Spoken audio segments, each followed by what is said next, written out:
story time about the time I got scammed by a small company I try to support. And I still feel embarrassed about this today, even though this happened like 2 years ago during the pandemic. Okay, please don't send this account or company any hate, but this is the account I'm talking about, called Ota-Q apparel, that I bought from and never got my package. See, right here is my order confirmation. This was back in July 25th, 2020. You can see the day right there. And see, and there's my order confirmation again, saying thank you for your order. And notice I paid $50 because I wanted this really cute Doki Doki Nurse skater dress that was Yami Kawaii style. But it never came, and I'm still upset about it to this day. And so when others started questioning why haven't they gotten their orders, what's taking so long, she posted this. She was on shop hiatus from October 24th, December 2020, saying, I'm going to have to close the store down for a couple of months to catch up on all my orders. Please read the full post for additional information. And she posted this on October 9th, 2020. Okay, so right here it says, I've received more orders this summer than in my last 3 years of business combined. As much as I am happy about this newfound success, made-to-order items have been a major source of stress for the last couple months.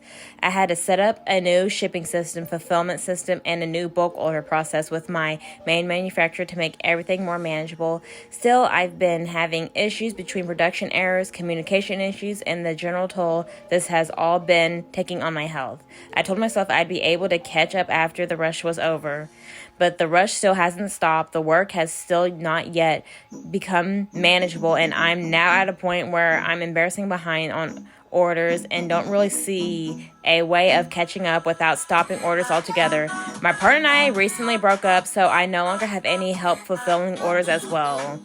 Okay, that's understandable, but my opinion is, why didn't she try to catch up on orders and try to get them shipped out while she was on hiatus? Like, focused on that. I mean, I get that small business is hard, but like, if that's a bit too much for you, then you got to make sure you have enough support and help before you take on a responsibility like that. Again, that's just my opinion. I bet you others think different, but that's just my thinking. Okay, then on the next slide, it says, this is a very bad place for my brain to be because I have struggled with overworking myself for years.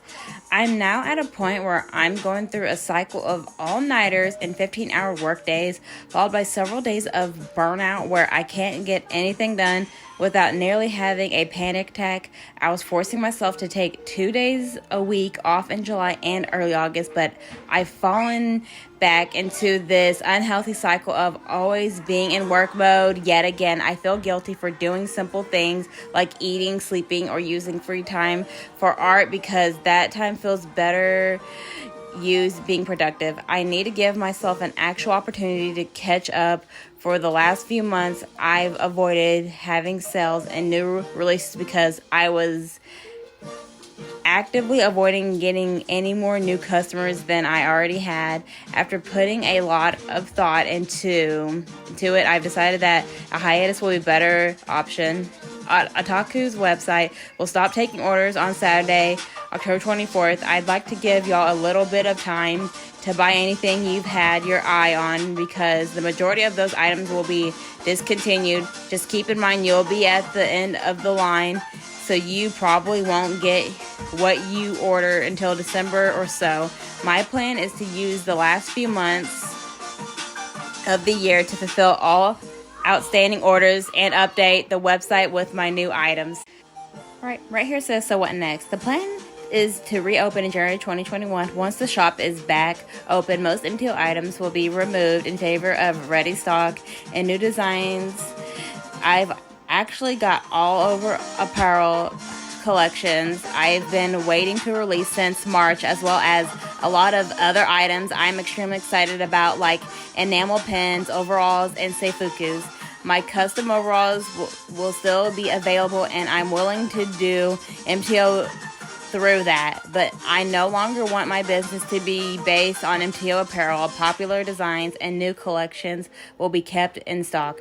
I'm also hoping to do a limited edition monthly MTO print, but I'm not too sure if it'll be through subscription service, Patreon, or available on the main Ota-Q website. I will also be bringing on at least one employee to help me with this workload and keeping Ota-Q functional. These are mostly decisions I came to at the beginning of the year, but all of the chaos of 2020 delayed me bringing Ota-Q 2.0 into fruition.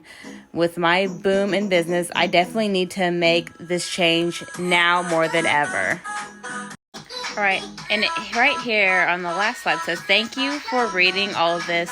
This isn't supposed to be a woe is me pity party, but I wanted to be fully transparent with everything going on. If all goes according to plan, I should be posting this on a Friday.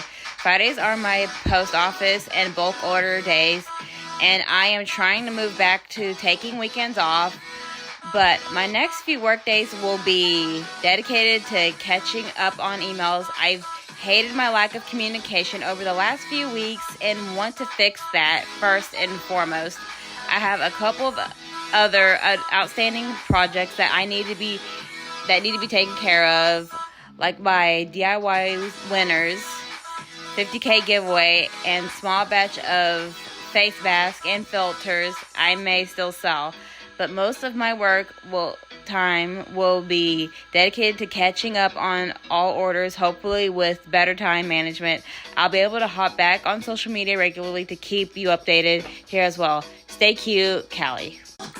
Yeah, as you can tell, that post didn't really age well because she posted that back in October 2020, like 2 years ago, and never heard people from her since. She's been closed down shop and it's still closed down to this day. I read through some of the angry comments in her Instagram post, and some people saying she's trying to hide behind this Facebook group she created called K Club. Like, she's literally the admin of this.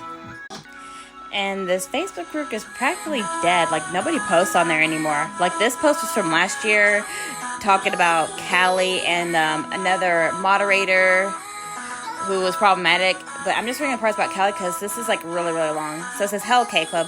Firstly, I apologize for how long it has taken to fully address these issues.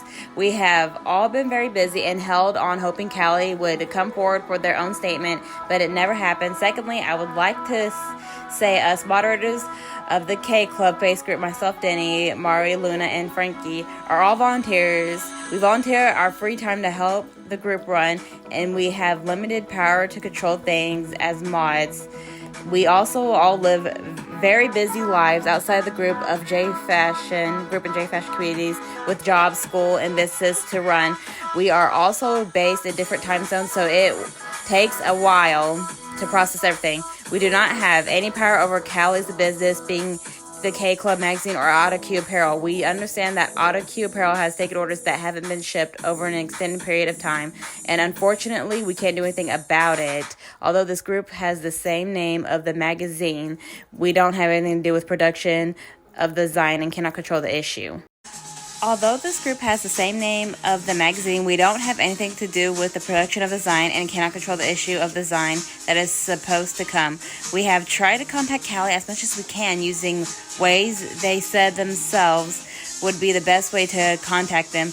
We are just as frustrated as many of you trying to get in contact with them, but unfortunately the issue is way out of our hands. Callie has said they are very busy with personal and real life issues, which I do not feel comfortable talking about on their behalf, so I hope they can come online and state their case some other time.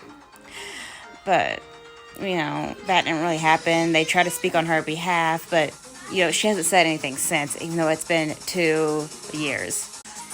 And I found out in the angry Instagram comments that there's a subreddit about her called Ota-Q Situation, and it talks about like what's going on and where she's been.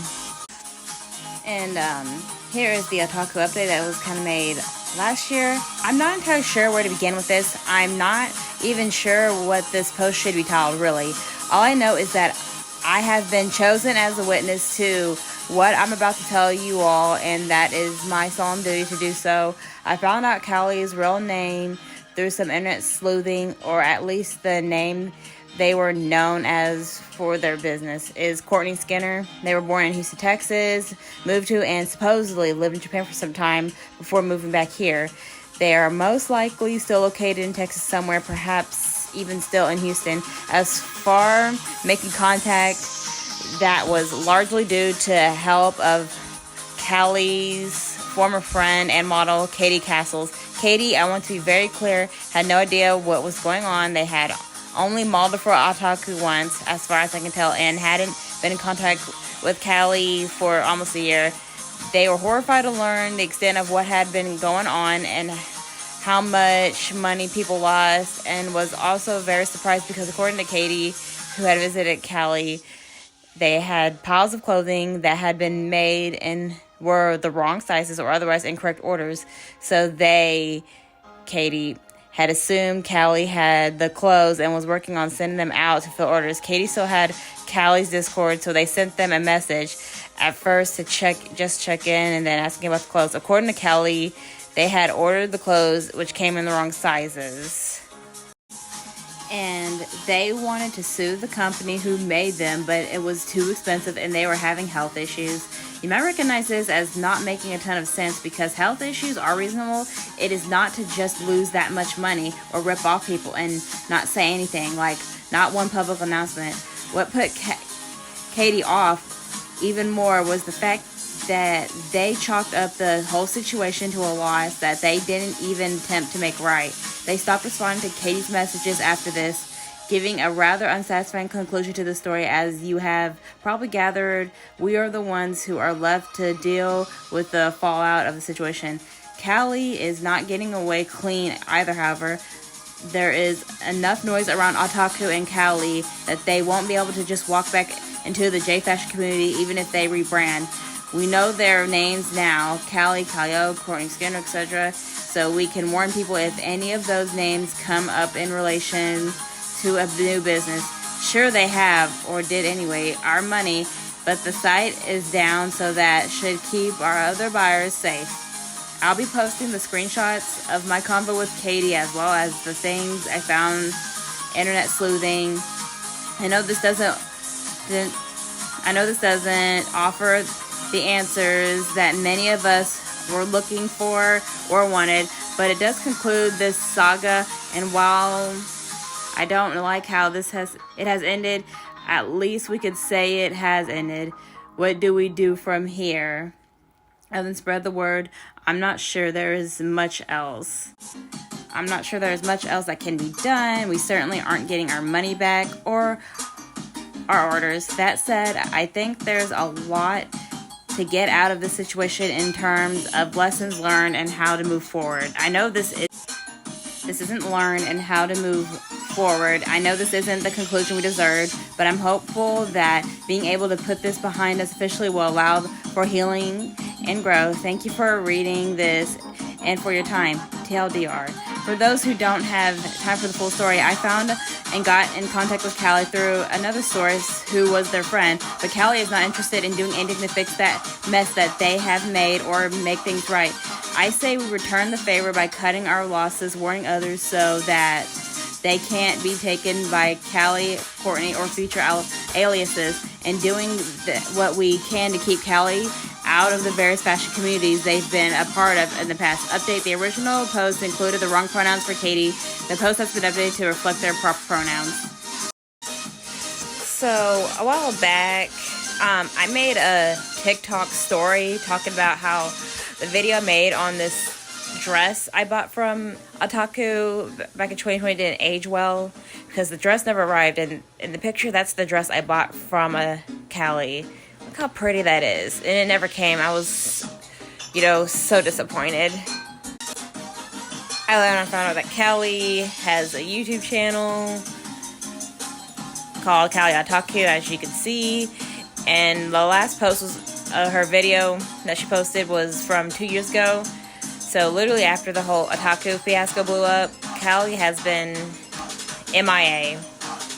So My opinion and conclusion to this whole thing is, like, if you're going to run a small business, you got to be prepared, have the right resources, and don't ever do it alone. That is not a one-person job. Like, I'm sorry, but that's just a terrible idea. Make sure you have plenty of people, like a whole team, to help you and back you up.